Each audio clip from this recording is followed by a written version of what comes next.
আচ্ছা, বাবারে এমন কেন? অল্প কিছু চাইলে একটু বেশি এনে দে।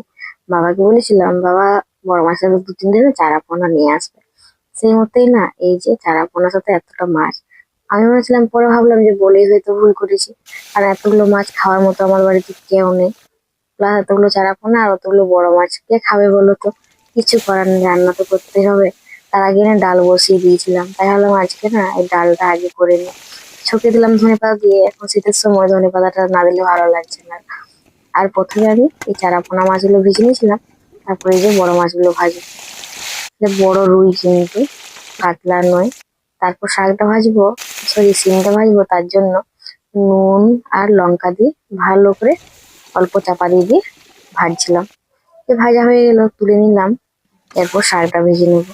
ওই কড়াইয়ের মধ্যে তেল, ওই যে লঙ্কা দিয়ে ভালো করে ভেজে তুলে নেবো। আজকে আর রসুনটা দেবো না। এবার ওই কড়াইয়ের মধ্যে কিছুটা বড়ি, বিউলির বড়ি ভেজে দিয়ে দেবো। এবার ওই তেলটা থাক কড়াইয়ের মধ্যে, মাছের তেলে কাজে লেগে যাবে, না হলে থাকবে।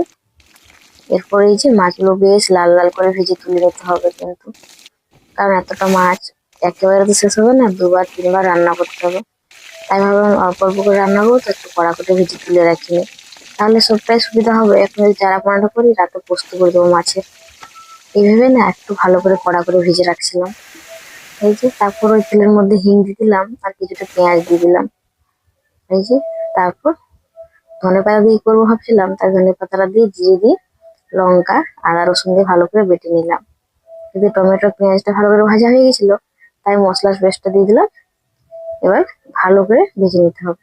ছোট মিক্সি বাটিটা না আবার খারাপ হয়ে গেছে, তাই বড়টা বাটছিলাম, ভালো করে সেটা বাটা হচ্ছিল না। তাও কিছু করার নেই, ওটাতেই করে নিলাম। এরপর মাছগুলো দিয়ে দিলাম।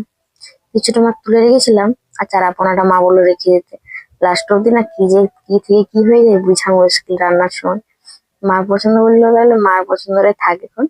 তারপরে যে তেলটা ভেজে নিলাম মাছের, এই যে তার জন্য লঙ্কা পেঁয়াজ হলুদ একবারে সব দিয়ে অল্প জাল দিয়ে ভাজবো।